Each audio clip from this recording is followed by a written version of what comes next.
கும்பராசி என்பர்களுக்கு பகை, போட்டி, கடன், நோய் இப்படிப்பட்ட பிரச்சனைகள்லாம் இருந்தால் அதிலிருந்து இப்போ விடுபட முடியும். உங்களுடைய ராசியில் சனி இருக்காரு, ராசிநாதன் இருக்காரு. ஆனால் அதை தென்ம சனி காலம்னு நம்ம சொல்கிறோம்.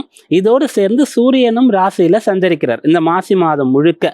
மாசி முடிந்து பங்குனி பிறக்குதுன்னு சொன்னால் அந்த சூரியன் ராசிக்கு 2ஆம் இடத்திற்கு போவார். அப்போ இந்த ராசியில் 2 எதிர்மறையான கிரகங்கள் இருக்கும்போது உங்களுக்கு நிறைய பின்னடைவுகள் ஏற்பட்டிருக்கும். மனதளவில் கூட நீங்கள் கொஞ்சம் தளர்ந்து போயிருக்கலாம். சில பேருக்கு உடல் உபாதை அதிகமாக இருந்திருக்கலாம். தேவையில்லாத ஒரு பயம், சஞ்சலம்லாம் உங்களுக்கு இருந்திருக்கலாம். இதுக்கு முன்னாடி நான் அப்படி இல்லவே இல்லையே, இப்போ ஏன் நான் பயப்படுறேன் சில பேர் அவங்களே கேட்டுப்பாங்க.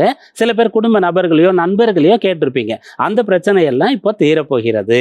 அதனால உங்களுக்கு அந்த மன ரீதியாக இருக்கக்கூடிய சோர்வுனால, பயத்தினால ஏதோ வியாதி இருக்கிறது, உங்களுடைய படிப்பை சரியா படிக்க முடியல, வேலையை சரியா செய்ய முடியல, பர்ஃபார்ம் பண்ண முடியலன்னு சொன்னா அந்த பிரச்சனையெல்லாம் இப்போ உங்களுக்கு சரியாக போகின்றது. அப்புறம் 2ஆம் இடம் வலுத்து இருக்குது அப்படின்னு சொல்லும்போது குடும்பத்தின் காரணமாக உங்களுக்கு நல்லது நடக்கும். குடும்ப நபர்கள் உதவி செய்வாங்க.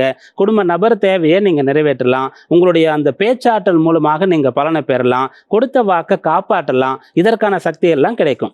இதற்கு எடுத்துக்காட்டாக 5ஆம் இடத்துல சந்திரன் இருந்து வாரம் தொடங்குகின்றது. அதனால இந்த வாரம் உங்களுக்கு ஏதோ ஒரு புண்ணிய பலன் கிடைத்து நல்ல விஷயங்கள் நடக்க போகின்றது.